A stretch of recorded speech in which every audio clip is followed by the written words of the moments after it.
Bonjour à tous et bienvenue sur la chaîne Astro pour ce troisième épisode d'initiation à l'astronomie pour les néophytes, pour les débutants.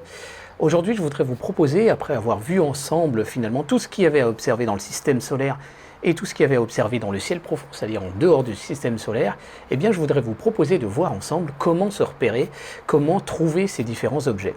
Et avant de faire le prochain épisode qui sera vraiment consacré à la recherche proprement dite avec les instruments d'observation, je voudrais vous parler finalement du mouvement apparent du ciel et globalement de développer une compréhension, ce que j'appelle une intelligence du ciel, une compréhension de cette rotation apparente du ciel devant nous et du mouvement apparent aussi des planètes finalement, puisque les planètes ne sont pas fixes. Donc finalement, de rentrer un petit peu dans cette compréhension, vous savez par exemple que les Babyloniens étaient capables de savoir le jour exact de l'année où le soleil allait passer à côté de Régulus de la constellation du Lion ou de Aldébaran de la constellation donc du Taureau. Et pour ça, ils avaient développé effectivement une très très bonne compréhension de ce qu'on appelle la mécanique céleste. Alors rassurez-vous, on ne va pas faire des tonnes et des tonnes de maths, on va essayer de comprendre globalement le mouvement apparent, histoire que voilà, quand vous regardez vers l'est, vers le nord, vers l'ouest, vous savez à quoi vous attendre correspondant à la rotation du ciel. Et vous verrez qu'avec voilà, avec l'expérience, avec l'habitude au fur et à mesure de l'année, eh bien, vous arriverez à vous dire, bah voilà, le soleil est actuellement dans telle constellation, donc ici se trouve telle autre constellation, par exemple. Finalement, ce genre de petites réflexions, de petits programmes qui tournent dans la tête en arrière-plan, comme quand vous vous dites, voilà, dans 3 quarts d'heure, il va falloir que j'aille vérifier mon gâteau sur le four pour éviter de le cramer, eh bien, vous aurez cette petite compréhension de cette mécanique céleste autour de nous et de savoir vous dire, bah voilà, ce soir, par exemple, Vénus sera observable, ce soir, Jupiter sera situé là au moment du coucher du soleil, etc. C'est quelque chose qui vient progressivement et c'est un petit peu tout ça que j'aimerais essayer de vous expliquer. Finalement, on a 3 systèmes de repérage de coordonnées dans le ciel et c'est un petit peu ça qu'on va voir ensemble. Donc, nous avons vu dans le dernier épisode sur le ciel profond que dans cette photo, il y avait énormément de choses à observer, mais on ne sait pas où aller les observer. Donc on va parler aussi un petit peu des constellations, on va en parler brièvement, mais on va parler plus globalement des systèmes de coordonnées et puis de comprendre aussi pourquoi telle constellation n'est pas forcément visible toute l'année. Et globalement, on va parler, voilà, il y a tout un programme assez important, un petit peu dense. Moi, je m'excuse par avance parce que quelquefois mes épisodes sont un peu compliqués, mais en y revenant peut-être une deuxième fois, vous verrez que ce sera beaucoup plus clair.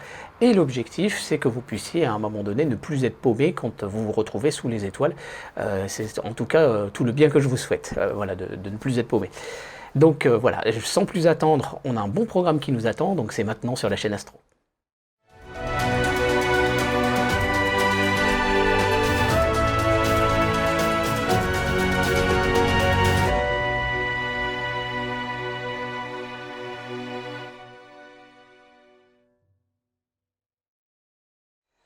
Alors comme pour les épisodes précédents, nous allons nous appuyer sur différents slides de PowerPoint. Ça aide avec un aspect visuel et à la fois un aspect commenté. Ça vous aidera à avancer un petit peu et à mieux comprendre et appréhender tout ce dont nous allons parler. Et vous allez voir que nous allons répondre à beaucoup de questions que vous vous posez.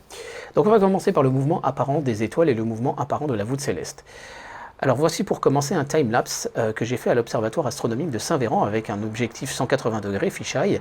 Et vous pouvez voir que le ciel est en train de tourner. Vous avez l'étoile polaire qui se trouve en haut, là, ici. Et l'ensemble de la voûte céleste est en train de tourner ici. Donc je peux accélérer un petit peu le phénomène. Vous voyez, ça se voit très nettement. Et vous pouvez voir que, par exemple, alors que je l'ai fait fin septembre, début septembre, c'était en septembre l'année dernière, vous voyez que la constellation d'Orion se trouve plein sud, finalement, au petit matin, alors que c'est une constellation d'hiver. Et donc on va voir un petit peu ensemble de quoi il en retourne concernant tout cet aspect-là. Donc voilà la voûte céleste, vous savez, vous êtes habitués, le soleil se lève à l'est, culmine au sud, et se couche à l'ouest, c'est ce que vous avez vu en cours de primaire, sans doute, si vous vous en souvenez. La rotation apparente du ciel, eh bien, quand on regarde vers le pôle nord céleste, donc vous avez toujours l'étoile polaire qui va être au centre de l'image, là, et bien quand on accélère le phénomène, vous voyez très bien le mouvement apparent. Donc je reviens là, hop, on voit très bien le mouvement apparent des étoiles, donc sur un time-lapse, ce qu'on appelle circumpolaire. Même chose, là encore un autre time-lapse, et vous voyez encore le phénomène avec la grande ours qui se trouve en bas, donc là c'est très évident. Et un dernier, ici, celui-là, je l'ai fait depuis chez moi, tout simplement, et vous voyez le lever des étoiles. Là, cette fois, on est direction Est, et vous voyez que le lever des étoiles se fait en diagonale, finalement, et vous pouvez constater la même chose au fur et à mesure de l'année avec, par exemple, le soleil quand il se lève à l'Est. Voilà, il se lève dans cette direction-là. Plein sud, vous avez un phénomène un petit peu différent. Là, vous allez avoir un mouvement beaucoup plus horizontal des astres, en tout cas quand on est proche de l'horizon. Quand on est au plus proche du zénith, c'est un peu plus compliqué. Et voilà un petit peu ce que ça peut donner, justement, en vue réalité virtuelle, exactement ce que vous venez de voir avant.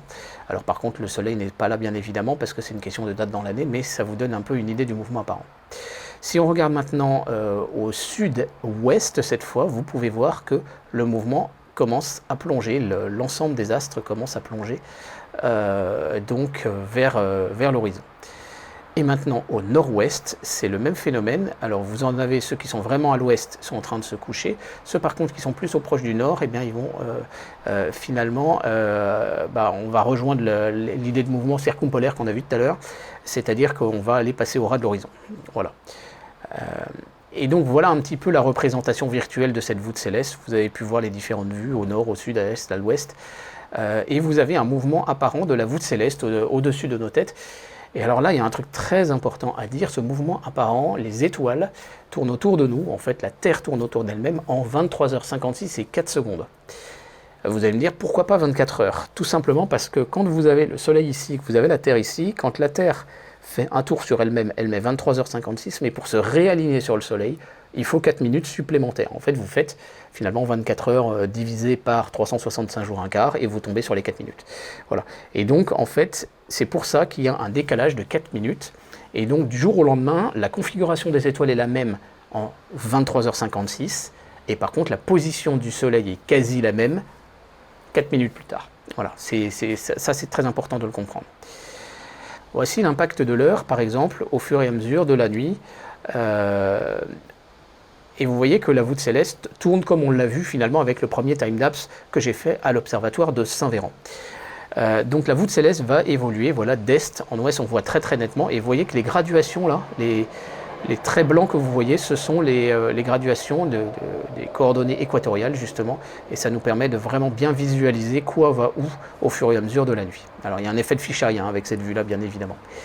Maintenant on peut regarder l'impact de la date cette fois, et vous voyez qu'on a le même phénomène, alors certes entre guillemets plus rapidement, mais on a quand même le même phénomène de rotation de la voûte céleste au fur et à mesure des mois dans l'année et des jours dans l'année que vous voyez défiler en haut à droite. Alors il y a un truc qu'il faut vraiment bien comprendre et qui est très très important, nous sommes une sphère dans une sphère. La Terre est une sphère, je ne vais pas rentrer dans la polémique platiste. La Terre est une sphère, et d'ailleurs je vais vous donner une piste de démonstration de ça d'ailleurs juste après. Et par contre la voûte céleste est au-dessus de nous, une sphère également qui est en rotation autour de nous. En rotation apparente bien évidemment, puisque c'est nous qui tournons face à cet environnement-là.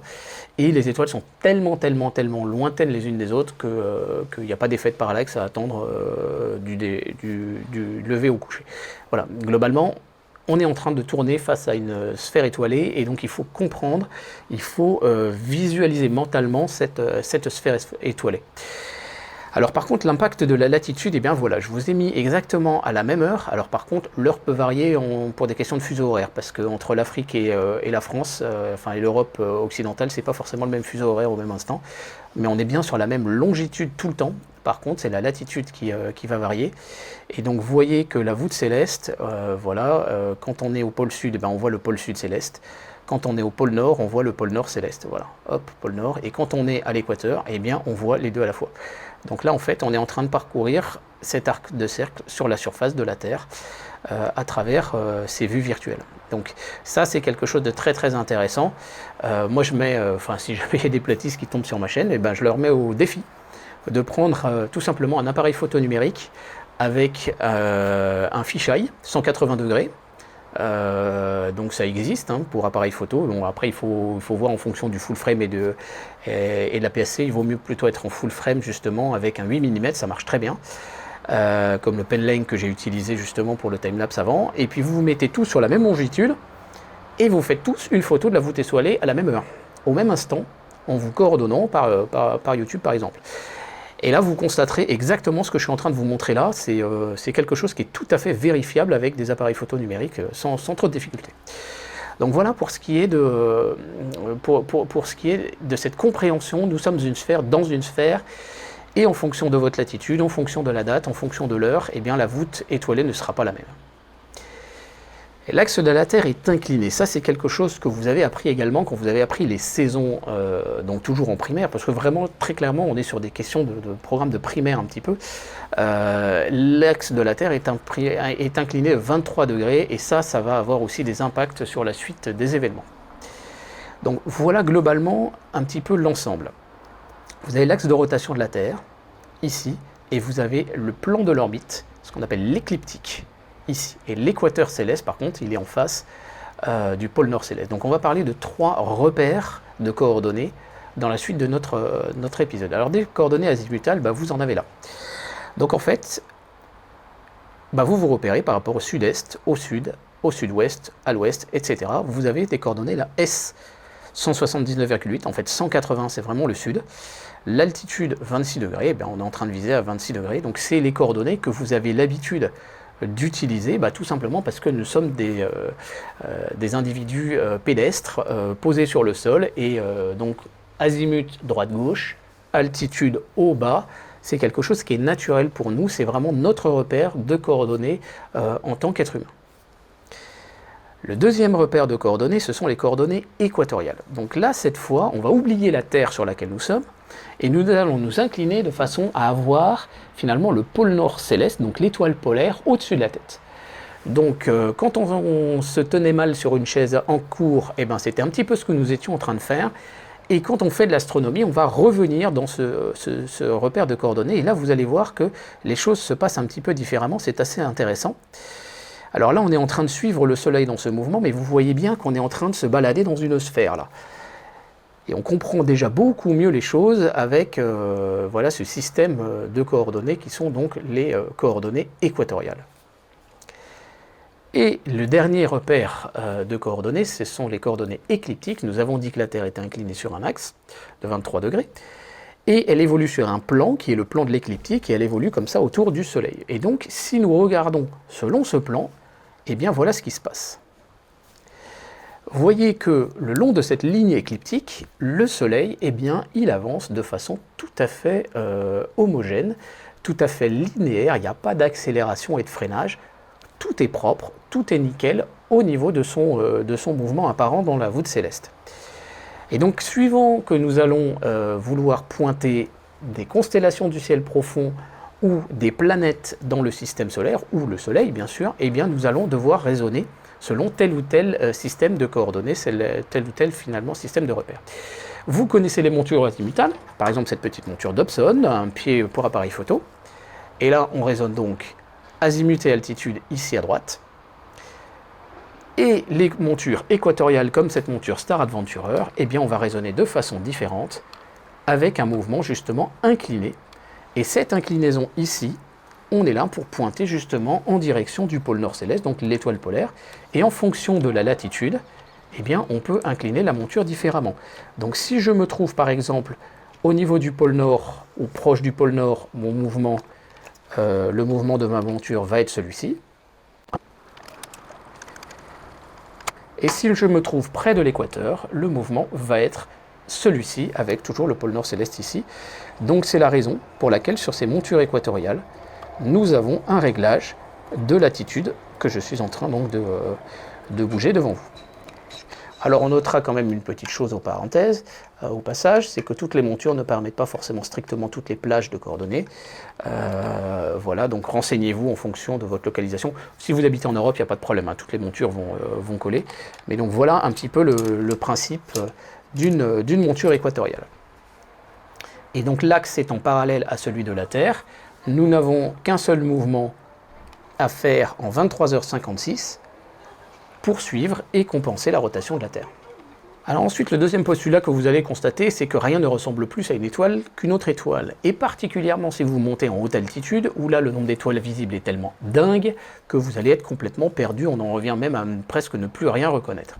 Alors il y a une notion qui est très importante, c'est la notion de constellation. C'est un groupe d'étoiles Alors, voisines en apparence sur la sphère céleste, en fait on appelle ça un astérisme, en fait elles n'ont pas forcément quelque chose à voir les unes avec les autres, et généralement même, elles n'ont rien à voir les unes avec les autres, vous pouvez avoir un rapport de distance de 1/10, sans problème, sur certaines constellations. Par contre, ce groupe d'étoiles se trouve en apparence sur le ciel et dessine des formes, et donc pour pouvoir les reconnaître, on leur a donné des noms à ces formes, et alors nos formes à nous proviennent de l'astrologie babylonienne et grecque, Ptolémée étant grec, hein, bien sûr, et en Chine, par contre, les constellations sont différentes, pourtant pour les mêmes étoiles. Et donc à droite, par exemple, vous avez la Grande Ourse que vous connaissez bien. Alors je ne vais pas m'étaler trop sur le sujet, notez quand même une chose, c'est que les constellations, il y a un concept quand même d'alignement, par exemple à partir de la Grande Ourse, vous allez pouvoir retrouver le Bouvier, la Vierge, vous allez pouvoir retrouver le Lion, vous allez pouvoir aller retrouver les constellations d'hiver, etc. Vous allez pouvoir retrouver bien évidemment la Petite Ourse, Cassiopée et tout ça, vous allez... la Grande Ourse était un peu une clé de voûte pour le ciel boréal, et donc avec ça vous allez pouvoir vous repérer. Alors j'ai fait pas mal d'épisodes sur le sujet, en particulier ces séries là, le ciel profond, un épisode par saison. Vous avez mes épisodes avec 14 atlas du ciel gratuits, dont les atlas de la girafe qui sont remarquables, et à télécharger gratuitement. Donc on ne va pas s'étaler sur le sujet, mais il y aurait beaucoup de choses à dire sur les constellations.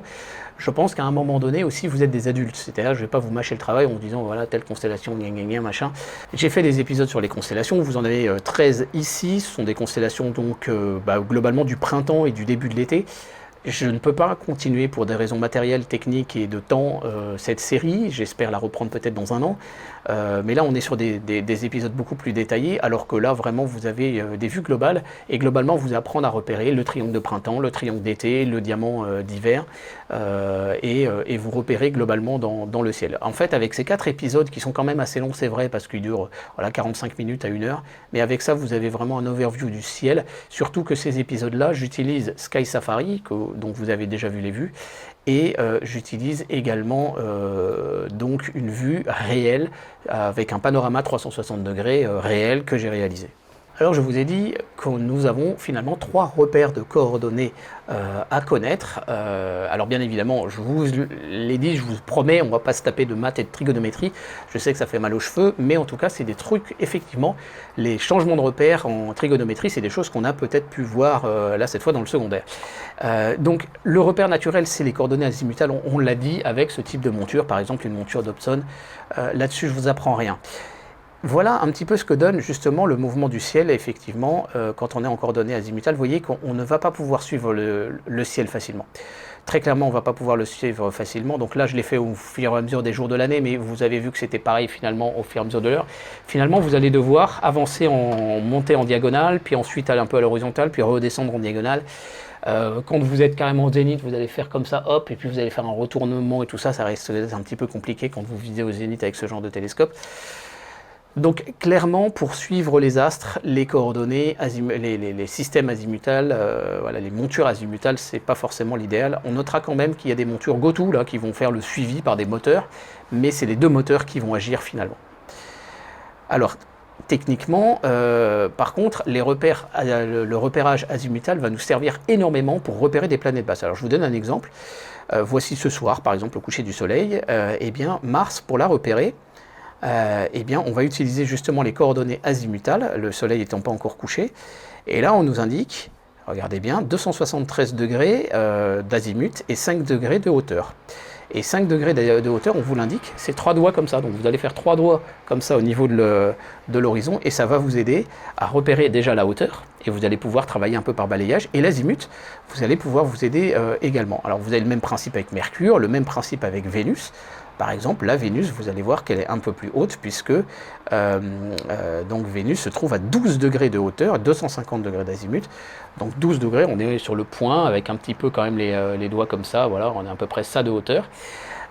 Et par contre, l'azimut, important de dire, on ne raisonne pas avec les mêmes azimuts standards pour pour les cartes routières, etc. Enfin bref, pour tout ce qui est la géologie et le repérage terrestre, puisque le nord c'est 0, vous avez 90 degrés pour l'est, 180 pour le sud et 270 pour l'ouest. Donc ça c'est important de bien préciser que le repérage des coordonnées d'azimut en astronomie n'est pas le même. Par contre, l'altitude, c'est bien évidemment de 0 à 90. Donc avec ces jeux de doigts là comme ça, vous allez pouvoir vous aider à repérer justement virtuellement dans le ciel à partir d'un logiciel comme Sky Safari. Vous avez aussi d'ailleurs sur la chaîne un épisode pour découvrir Sky Safari qui vous aidera énormément. Et voilà, ça c'est vraiment une des utilités du coordonné azimutal. La deuxième utilité, on a parlé de la réfraction atmosphérique pour ceux qui vont utiliser donc elle est plus importante au fur et à mesure qu'on se rapproche de l'horizon. Et on a vu que justement aussi la planète devenait de plus en plus rouge au fur et à mesure de l'horizon avec la diffusion de Rayleigh. Là, j'ai compensé au fur et à mesure de cette série de prises de vue, j'ai justement compensé avec un correcteur de dispersion atmosphérique qui compense cet aspect-là. Vous avez un épisode sur la chaîne, là c'est très technique, et j'ai compensé au fur et à mesure. Et donc il faut avoir cette conscience de la hauteur, donc de l'altitude, donc de notre objet au-dessus de l'horizon pour savoir comment régler notre correcteur de dispersion atmosphérique, surtout que la monture, elle va compenser une rotation de champ, et donc il va y avoir un angle qui ne va pas forcément être le même au fur et à mesure. Donc ça, c'est aussi quelque chose quand vous devenez ce que j'appelle un photographe planétaire un peu hardcore, vous allez revenir aux coordonnées justement azimutales. Les coordonnées équatoriales, alors ça c'est hyper important. Donc voilà, je vous donne un exemple de timelapse de la voûte céleste tel que vous pouvez le voir depuis le sol. Maintenant, je vais vous montrer la même zone, cette fois vue depuis une monture, c'était la Star Adventurer. Et voyez que quand la monture tourne, parce que le ciel tourne, la monture tourne pour le compenser, vous voyez que les étoiles restent fixes. Donc une monture équatoriale, quand elle est alignée correctement avec l'axe polaire, c'est ce qu'on appelle la mise en station, eh bien, au final, la rotation de la voûte céleste ne lui pose plus aucun problème pour suivre les étoiles. Et ça, c'est quelque chose d'hyper important. C'est ce qu'on va vraiment utiliser en astrophotographie du ciel profond, justement, très clairement, parce qu'on aura ce problème de rotation de champ qui ne se fera plus. Donc voilà quelques exemples de monture équatoriale. En observation, ce n'est pas indispensable, on peut très bien s'en sortir jusqu'à 200 fois de grossissement avec ce genre de monture, pas de problème. Par contre, en photo, il va falloir aller sur une monture équatoriale. Alors voilà par exemple, et là vous allez très bien le voir sur ce timelapse depuis Saint-Véran, vous voyez que là ça monte comme ça devient plus horizontal, et que là ça redescend. Donc en fait, j'ai simplement mis la monture, je l'ai inclinée, de façon à avoir un suivi horizontal, mais on voit bien le mouvement finalement des constellations, et ça c'est un truc très important de dire, c'est que l'orientation d'une constellation ne sera pas forcément la même, et elle va évoluer au fur et à mesure de la nuit. Donc voilà, donc je vous remonte le truc en vitesse réelle, ça paraît assez évident, et donc ça fait ça pour vous. Voilà un petit peu l'idée. Voilà, un autre suivi, non, ça c'est le même, et voilà ce que ça donne, cette fois en coordonnées sur Sky Safari. Vous voyez qu'on a effectivement un effet de rotation, finalement, du mouvement apparent des constellations, voilà, sur elles-mêmes par rapport à l'horizon. Alors il y a un truc par contre hyper intéressant à commencer à noter, c'est que pour pointer la même constellation, eh bien, en fonction du jour de l'année, on ne va pas la pointer forcément à la même heure. Donc là, je vous ai donné un exemple. Vous avez les heures. Alors en plus de ça, il y a les horaires d'hiver et d'été qui sont compensés. Mais globalement, vous voyez un petit peu l'idée. La même constellation reste fixe en fonction des jours de l'année. Vous voyez que par exemple, là, on est en plein mois de juin. On a eu le soleil qui est passé là. Donc en plein mois de juin et puis en plein été, le soleil se trouve dans la constellation justement du Taureau, des Gémeaux, etc., au-dessus de la constellation d'Orion. Et vous voyez, ce que je vous disais tout à l'heure, c'est qu'en développant une certaine intelligence de la rotation du ciel, on comprend que les constellations d'hiver se trouvent en dessous du soleil en plein été. Voilà. Et vous retrouverez finalement cet ensemble de ciel 6 mois plus tard, cette fois à un horaire de nuit, et vous aurez les constellations qui seront visibles, et vous pourrez dire le soleil il est passé là il y a 6 mois. Voilà, c'est un petit peu cette réflexion-là qu'il va falloir arriver à développer. Alors, là où nous raisonnions en coordonnées azimut et altitude en coordonnées azimutales, quand nous sommes en coordonnées équatoriales, nous allons prendre d'autres axes. Nous allons parler d'un axe dit en ascension droite selon ce mouvement-là, de 0 à 24 heures, et 1 heure égale 15 degrés. C'est là où ça peut être encore utile d'utiliser les doigts. Et nous allons parler de déclinaison ici, pour parler donc d'un mouvement un peu en hauteur entre guillemets. Donc la déclinaison correspondrait à la latitude par rapport au repère terrestre, et l'ascension droite va correspondre finalement un peu à la longitude. D'ailleurs, on pourrait faire des équations mathématiques, c'est certains petits repères, par exemple la hauteur maximum apparente du ciel, enfin d'un objet dans le ciel possible, ou la hauteur de l'étoile polaire par exemple, ça va être fonction justement de la déclinaison et de la latitude, et on va exclure les deux axes par exemple. Simplement voilà, pour vous dire, les deux noms, ascension droite, et donc c'est un mouvement positif vers l'est, et déclinaison positif donc vers le pôle nord céleste. Et donc ça nous fait du degré minute seconde. Donc degré minute seconde, sachant que 1 minute égale 1/60 de degré, ça c'est pour la déclinaison. Et par contre c'est heure, minute seconde. Là cette fois c'est pour le mouvement donc en ascension droite. Voilà un petit peu pour vous donner un repérage de ces axes de coordonnées. Enfin, on arrive au dernier système de repère de coordonnées, ce sont les coordonnées écliptiques. Alors les coordonnées écliptiques, comme on l'a dit, le Soleil, la Terre est inclinée, elle évolue sur un plan qui est le plan de l'écliptique, et en fait, par projection de la vue apparente finalement en direction du Soleil, eh bien, on peut tracer un endroit virtuel où le Soleil passe devant les étoiles, et c'est donc la ligne de l'écliptique. Donc voici par exemple la rotation de notre système solaire au fur et à mesure des mois de l'année. Vous voyez que tout ce petit monde tourne. Donc tout ce petit monde tourne et globalement sur le même plan, qui est le plan justement de l'écliptique. Et on a plusieurs phénomènes à regarder. C'est que des planètes intérieures comme Mercure et Vénus tournent plus vite que nous, et des planètes extérieures tournent plus lentement que nous. Et là, il va y avoir deux conséquences qui vont se faire. C'est que si on est en train de regarder le Soleil, vous allez voir Mercure et Vénus faire des tours comme ça. Et si vous êtes en train de regarder par contre les constellations et les planètes supérieures, donc Mars, Jupiter, Saturne, Uranus et Neptune, et bien là vous allez voir des mouvements, ce qu'on appelle les mouvements rétrogrades. Donc on va expliquer un petit peu ça. Mais avant, on va parler justement du Soleil et du lever du Soleil. Je vous avais montré cette planche-là, avec les positions du lever du Soleil et du coucher du Soleil en fonction des jours de l'année. Donc là, c'est vraiment à l'instant du lever et à l'instant du coucher que j'ai pu sortir cette vue-là. Vous reconnaissez la tour qu'on a vue tout à l'heure dans un des timelapses, par exemple. Et voilà ce que ça donne finalement en animation vidéo. Alors là, cette fois, c'est strictement la même heure. Donc vous voyez que quelquefois le Soleil se lève plus tôt, se couche plus tôt, on peut le voir. Et ça veut dire que le Soleil, en fait, là, il se lève là. Et là, ça veut dire, voilà, il se lève là, en fonction justement de la période dans l'année. Donc là, on était clairement plein est, et vous pouvez d'ailleurs voir aussi sur cette animation le phénomène d'Analem. Alors je vous le remets, hop, vous voyez qu'on fait légèrement un 8 avec le mouvement du Soleil. Pour le coucher du Soleil, ça va être la même chose, et voilà ce que ça donne. Et donc on comprend très bien donc l'inclinaison avec la ligne écliptique ici, et on voit bien le mouvement d'Analem, mais surtout, on voit bien que le mouvement des étoiles, lui, par contre, est extrêmement rectiligne, puisque c'est le repère équatorial, alors que le Soleil, lui, il est dans son repère écliptique. Donc voilà pour comprendre un petit peu pourquoi le Soleil ne se lève pas forcément au même endroit, et ne se couche pas au même endroit au fur et à mesure des jours dans l'année.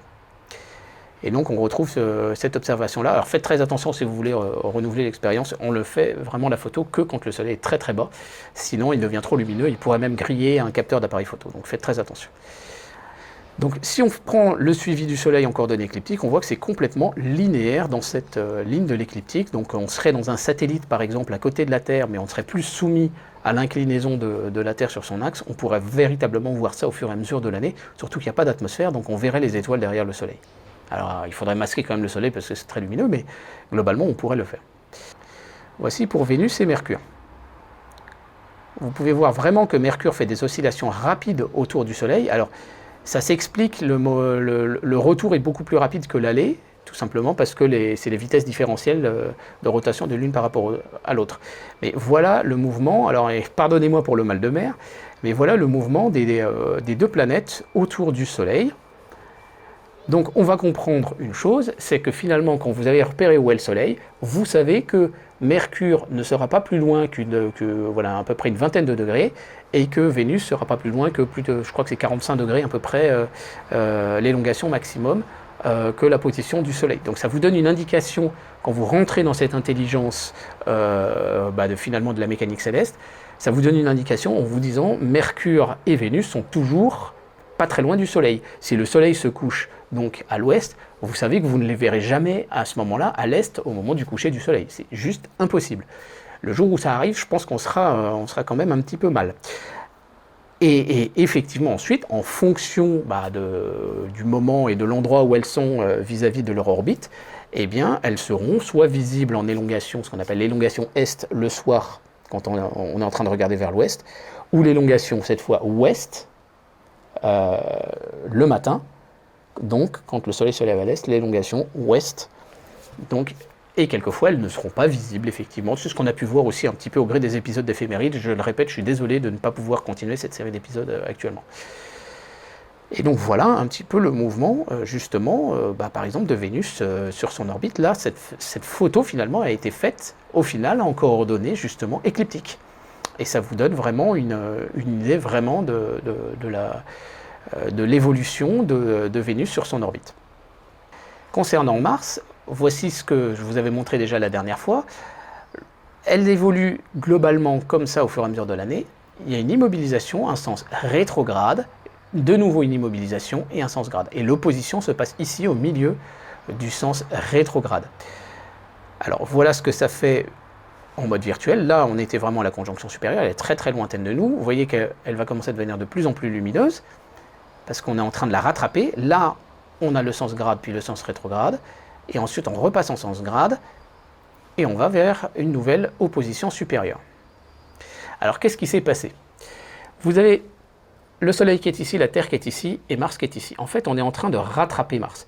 Et vous allez avoir dans votre vue apparente du ciel un effet de parallaxe, parce que Mars avance moins vite que la Terre. Donc la Terre la rattrape, et là, à ce moment-là, il y a un mouvement apparent, en sens inverse, donc rétrograde de votre planète vis-à-vis de la voûte étoilée. C'est ça ce phénomène-là. C'est un petit peu difficile comme ça à expliquer, je suis désolé, j'ai pas de maquette du système solaire, mais c'est ça un petit peu le principe du sens grade et du sens rétrograde. Et le sens grade vis-à-vis des planètes supérieures et du Soleil, c'est parce que la Terre tourne plus vite. Voilà, c'est à cause de la rotation de la Terre au départ. Avec Jupiter et Saturne, vous allez avoir exactement le même phénomène. Simplement, il est beaucoup plus lent. Il est beaucoup plus lent, enfin, en tant que tel, entre guillemets. Parce que Mars tourne très très vite vis-à-vis de nous. Par contre, effectivement, le déplacement quotidien de Jupiter du jour au lendemain est moins important. Et vous voyez que Saturne, c'est encore moins important vis-à-vis de la voûte étoilée. En fait, plus une planète sera lointaine, plus elle tournera lentement en vitesse angulaire vis-à-vis du Soleil. Et donc, ça donnera cet aspect-là. Donc, vous voyez, pour Jupiter et Saturne, je peux vous montrer la même chose pour Uranus et Neptune. Vous allez voir que c'est encore plus lent, finalement, au niveau du mouvement vis-à-vis des étoiles. Voilà. Alors je vous rassure, par contre, en coordonnées écliptiques, on ne va pas s'amuser à utiliser finalement des coordonnées quand on va faire de l'astronomie. C'est juste un repérage. Par contre, il y a un truc qui peut être très intéressant, c'est de parler d'élongation par rapport au Soleil. Et c'est ce que j'utilisais justement quand on a parlé des éphémérides et du positionnement des planètes vis-à-vis du Soleil. Quand vous visualisez ce graphe, sachant que bon, j'ai fait une petite permutation, mais globalement, le Soleil à droite et à gauche, et puis au centre, finalement, c'est 180 degrés, c'est l'opposition au Soleil. Vous avez une représentation mentale immédiate de la position des planètes vis-à-vis du Soleil. Et comme vous avez repéré mentalement la position de l'écliptique dans la voûte céleste et que vous avez repéré mentalement la position de la voûte céleste au-dessus de votre tête, et bien à ce moment-là, vous allez repérer mentalement assez rapidement la position potentielle des planètes au-dessus de vous et savoir si elles sont observables ou pas. Vous voyez, c'est ça un petit peu l'intelligence du ciel. On arrive donc à la conclusion de notre épisode.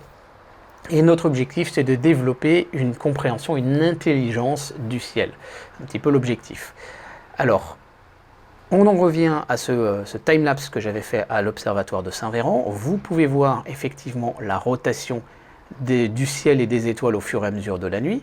Si je refais un deuxième timelapse cette fois en plein hiver, on pourrait les rabooter et faire finalement un mouvement perpétuel de la voûte céleste finalement à peu près en 2 timelapses, en gros en 3 timelapses pour compenser et cacher un petit peu le lever et le coucher du soleil. On pourrait faire quelque chose de vraiment de continu. Et là-dessus, il y a bien évidemment, vous avez vu ma frimousse à la fin, et là-dessus, donc bien évidemment, il y a toute une logique. Vous avez vu que la même constellation se retrouve au même endroit finalement 2 heures plus tôt, 1 mois plus tard. C'est ce que vous voyez vraiment dans cette animation-là. Et là aussi, c'est une compréhension à avoir concernant justement la position et la localisation des constellations. Donc quand on dit le ciel d'hiver, les constellations d'hiver, comprenez bien que Orion, en plein méridien sud en hiver, en réalité, on aura la même chose au printemps, au tout petit matin. Et vous l'aurez en plein midi au solstice d'été, et vous l'aurez par contre en fin d'après-midi, on va dire, quand vous serez cette fois au printemps. Donc c'est là où il y a un truc un peu à comprendre, effectivement. La notion de constellation d'hiver, de constellation d'été, de constellation de printemps, de constellation d'automne, elle est vraie, mais elle est relative simplement, finalement, globalement, le ciel que l'on a après le coucher du soleil. Mais finalement, on aura le ciel de la saison suivante en deuxième partie de nuit. Et ça, c'est une petite compréhension à avoir. C'est pour ça que vous pouvez voir, par exemple, dès maintenant, des personnes vous sortir des photos d'objets du ciel profond. Moi, j'ai déjà photographié en plein mois d'août la nébuleuse, par exemple, Californie, qui se trouve dans la constellation du Taureau, ou les Pléiades. C'est tout à fait faisable à la fin du mois d'août, et au petit matin.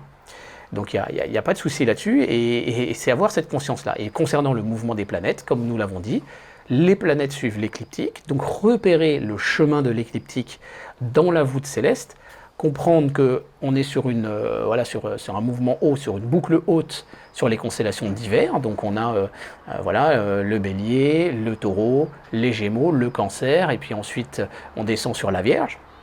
Et que par contre, sur les constellations visibles pour la nuit en été, et bien là à ce moment-là, ce sera la boucle basse, c'est-à-dire la Balance, le Scorpion, le Serpentaire, le Sagittaire, le Verseau, la Baleine, etc. Enfin, la Baleine ne fait pas partie des constellations du zodiaque, mais certains astres peuvent y passer. Voilà un petit peu, et c'est là où on revient un petit peu sur nos différents axes donc de coordonnées. J'ai perdu ma souris, voilà, elle est là. Donc le pôle Nord céleste est ici. Sachez abandonner et quitter votre repère altitude azimut, c'est-à-dire le repère de votre localisation géographique, pour réincliner la tête comme ça en direction de l'étoile polaire et du coup raisonner comme ça finalement face à l'équateur céleste qui correspond à la voûte céleste que vous avez devant vous. Et vous savez que avec l'équateur céleste, Orion sera toujours là par exemple, et le Taureau sera là, mais en fonction de l'heure et de l'année, ce ne sera pas forcément la même chose.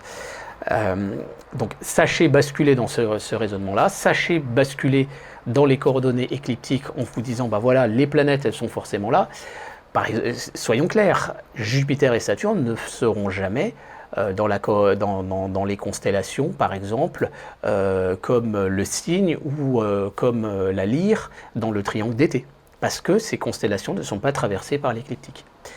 Et à partir de ça, en basculant et en passant votre raisonnement intellectuel de l'une à l'autre, suivant les utilisations, c'est pour ça que je vous ai donné des cas d'usage, vous allez arriver déjà à comprendre quoi peut se trouver où et quoi se trouve là quand. C'est vraiment les deux questions d'origine à notre réflexion. Donc voilà, j'espère que cet épisode vous aura plu. Pardonnez-moi, c'est un petit peu virtuel, c'est un petit peu abstrait, mais j'espère que en vous montrant les timelapses, etc., c'est quelque chose qui devient un petit peu plus compréhensible. Je vous renvoie très clairement à mon épisode sur le logiciel Sky Safari. Que ce soit celui-là ou d'autres logiciels de carte du ciel sur smartphone, apprenez à naviguer là-dedans, ça va vous donner justement énormément de clés pour d'apprendre à visualiser mentalement la voûte céleste qui nous entoure. Je vous donne rendez-vous demain pour l'épisode suivant qui sera consacré au pointage d'un télescope ou d'un appareil photo numérique, etc. vers le ciel, les différentes méthodes pour trouver des objets du ciel profond, Pour ce qui est des planètes, on n'a pas forcément trop de difficultés, quoique dans certains cas, on va utiliser certaines méthodes aussi de cheminement, mais nous allons voir ensemble finalement toutes les différentes méthodes pour pointer un objet dans le ciel avec un télescope, et donc je vous donne rendez-vous demain soir. Je vous remercie de votre attention. N'hésitez pas à partager cet épisode autour de vous, à le faire connaître, voilà, à vos amis, etc., dans les groupes sur Facebook, avec toujours un petit message d'accompagnement. Je vous en remercie d'avance. N'hésitez pas à laisser un petit mot dans l'espace commentaire, ça fait toujours plaisir. Je ne vous cache pas que c'est énormément de boulot, parce que celui-là, j'y suis depuis ce matin.